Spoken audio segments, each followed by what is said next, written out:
घाबरू नका. राहिलं कुठे कुठून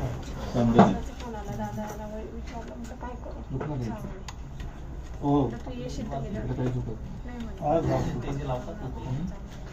नाही. इथं पण दुखत नाही, इथं पण दुखत हो. हा याचा पण मग येतात नाही दुखत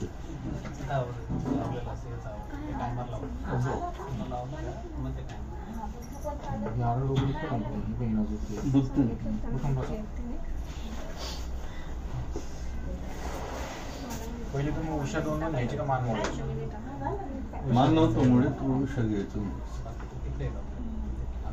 आता नीट ऐका. तुमच्या मानेमध्ये 3 मार्गामध्ये झीज आहे. C4-5 C5-6 मध्ये. या ठिकाणी झीज होऊन त्या पडून तुम्हाला कमीत कमी 15 ते 20 वर्ष म्हणजे याच्या आधी 10 ते 5 वर्षापूर्वी किंवा त्याच्या आधी तुमच्या मानेमध्ये चमक भरायची, उसण भरायची. तर त्यावेळेस तुम्ही काय करायची, एखादी पेन किलर घेतली, मग वगैरे लावलं, एका दिवसात 2 दिवस रोखे होऊन जायचे. आणि एवढ्या 2 ते 5 वर्षात काय झालं, त्याच्याला कार्टिलेज असतं, ते घसलं गेलं बाहेर आलं. बाहेर आल्यामुळे तुला सर्वाइकल नावाची नस बाहेर पडते, ती दबली गेली बऱ्यापैकी. ती वेन्स असते, ती वेन्स ब्रेनला, छातीला, पाठीला, शोल्डरला, हाताला कनेक्ट असते. म्हणून मानेपासून तुमचा हात दुखतो, जड पडतो, बधी पडतो, रग लागती, कळ लागती, मग येतो. ज्या कुशीवर झोपले तो हात जड पडतो, बधी पडतो. ज्या हाताने जड काम केलं तो हात सुजणार, दुखणार, पावर कमी वाटणार, ताकद कमी लागते. यालाच म्हणतात सर्वाइकल स्पॉन्डिलायसिस. याला भरपूर दिवस झाले. तुम्ही याच्यावर मरेपर्यंत जरी गोळ्या औषधं खाल्ल्या, हा आजार मला बरा करून टाकतो. तुमचे पैसे मी भर. गोळ्या औषधाने हा आजार बरा होऊ शकत नाही. आणि ऑलरेडी सेकंड स्टेज पासून थर्ड स्टेजला केलं. याला 3 दिवसानंतर फरक पडेल, 10 दिवसात कव्हर होईल. पण 100% नाही, 80% बरोबर. 20% तुमचा हा आजार मरेपर्यंत राहणार. 20% म्हणजे काय, तुम्ही ज्या वेळेस मी सांगितले की तोडले, हा त्रास तुम्हाला परत होईल. म्हणजे उषा दोन घेणं बंद, मान मोडणं बंद, पाण्याचा झटका देणं बंद, दोन्ही कुशीवरती झुकणं बंद. तुम्ही कामात झुकताना तसं पालतो झुकणं बंद, उठताना बसाने हात खाली टेकवणं बंद. बरोबर.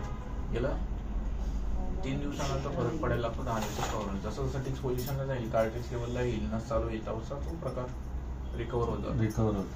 यालाच म्हणतात सर्वाइकल स्पॉन्डिलायसिस. आता तुमची ही जी नस असते, ही शोल्डरला, टेनिस एल्बोला, पांजेला कनेक्ट असते. पण ज्या ज्या ऑर्गन्सला ती कनेक्ट असते, त्या ज्या ऑर्गनची झीज होते, त्याच्यामध्ये गॅप पडत जातो, झीज होत जाते. म्हणून कधी कधी तुमची टेनिस एल्बो करत असेल, हा दुखतो का?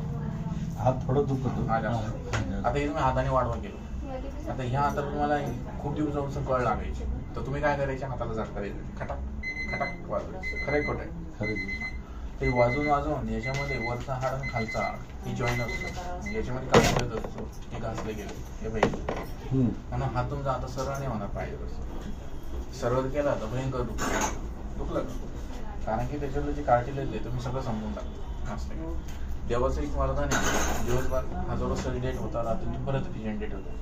पण त्या नसा जर बंद असेल, त्याला ब्लड सर्क्युलेशन करणारा नसा जर बंद आहे, तर मग त्या 1000 सेल दिवसभरात डेट झाल्या आणि ब्लड सर्क्युलेशन होत नाही. त्याप्रमाणे ब्लड सर्क्युलेशन झाल्यामुळे त्या सेल्स रिजनरेट नाही होणार. म्हणून तुमचे मल्टिपल डेज होतच त्याच्यामध्ये गॅप पडला. आणि याला म्हणतात टेनिस एल्बो. तुम्ही एखाद्या डॉक्टरला दाखवलं, टेनिस एल्बोचा प्रॉब्लेम आहे, त्याच्यावर ट्रीटमेंट करा. डॉक्टर म्हणतील कॅल्शियम कमी झालं, ऑइल कमी झालं. पण त्याचं मेन रिझन आहे, इथून इथेना तुला कोणी सांगणार. दाखवलं होतं का याच्यात? टेनिस एल्बो दाखवलं होतं. ओके, हां, कालका डॉक्टर बरोबर.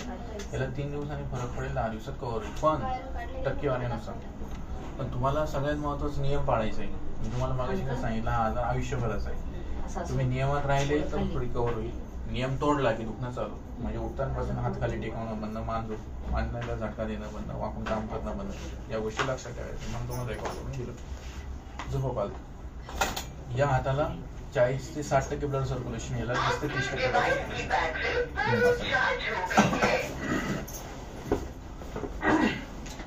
हे जेवढं मी सांगितलं, MRI करूल्यानंतर डॉक्टर या गोष्टी सांगतात.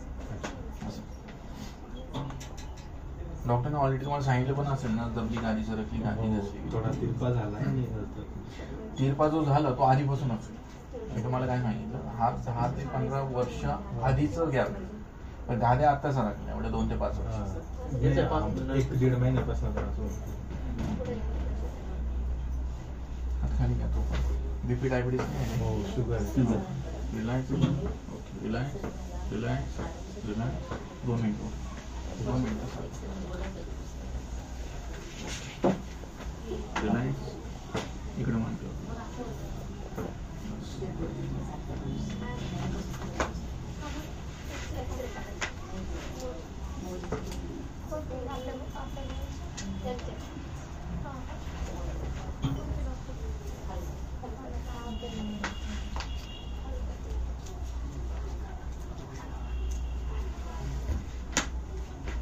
सगळं झोपावं. तुझे पाय बघ. 1 मिनिट. अच्छा कानं झोपा का करा. अशा आहे करा. अशा आहे करा. बस रिलॅक्स. Same position. पाय इकडे डोकं तिकडे. Same position. डोकं इकडे पाय तिकडे.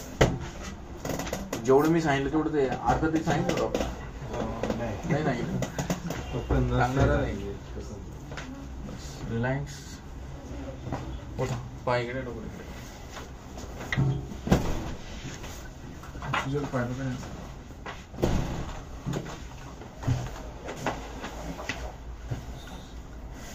सगळे सगळे बस रिलॅक्स. उठून बसा. भिंतीकडे तुमचं मांडीने थोडं